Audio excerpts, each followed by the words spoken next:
பண்ணா மட்டும்தான் வண்டி வந்து உங்களுக்கு முழு சொந்தம் அப்படின்ற அர்த்தம். நீங்க வந்து இஎம்ஐ கட்டி முடிச்சிருப்பீங்க. அவங்க வந்து இஎம்ஐ கட்டி முடிச்சு என்ஓசி வாங்கிட்டாலே மறுபடியும் அந்த பேங்க் வந்து இங்க பணம் கட்டல, வண்டி எங்களுக்கு தான் சொந்தம்னு கேட்க போறது இல்லை.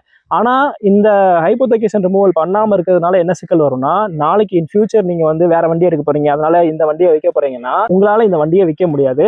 அதே மாதிரி இன் ஃபியூச்சர்ல நீங்க வந்து வண்டியோட இன்சூரன்ஸ் கிளைம் பண்ணுறீங்கன்னா அப்பயும் சில சிக்கல்கள் வரலாம். ஸோ அதனால வண்டி வாங்கினதுமே இந்த ஹைப்போதெகேஷன் ரிமூவல் நீங்கள் செஞ்சுதான் ஆகணும்.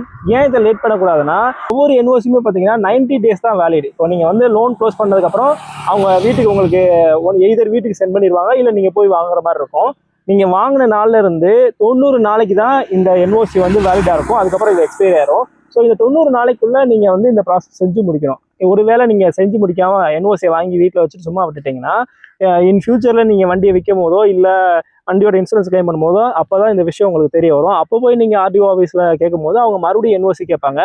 மறுபடியும் நீங்கள் என்ஓசி எப்பயோ க்ளோஸ் பண்ண லோனுக்கு மறுபடியும் பேங்க்கை கான்டாக்ட் பண்ணி வாங்க வேண்டியதாக இருக்கும்.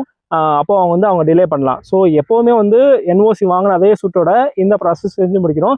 இதை பண்ணால் மட்டும்தான் உங்களுக்கு இந்த வண்டி முழுமையாக சொந்தமாகும். ஸோ ரொம்பவே இம்பார்ட்டன்ட் ப்ராசஸ், நிறைய பேருக்கு இது தெரியறதில்ல. அதே மாதிரி இன்னொரு விஷயம் என்னன்னா, நீங்கள் வந்து உங்களுடைய இன்சூரன்ஸ் கம்பெனிக்கு இன்ஃபார்ம் பண்ணணும். இந்த என்ஓசி வாங்கிட்டீங்க, ஃபார்ம் 35 வாங்கிட்டீங்க, ஹைப்போதெகேஷன் ரிமூவல் பண்ணதுக்கப்புறம் இதை கொண்டு போய் உங்களுடைய இன்சூரன்ஸ் கம்பெனியில் கொடுக்கணும். ஏன்னா அவங்களோட ரெக்கார்ட்ஸ்லேயும் வந்து இந்த மாதிரி ஒரு விஷயம் வச்சுருப்பாங்க, ஃபைனான்ஸ் பேங்க்கோட நேம் வச்சுருப்பாங்க.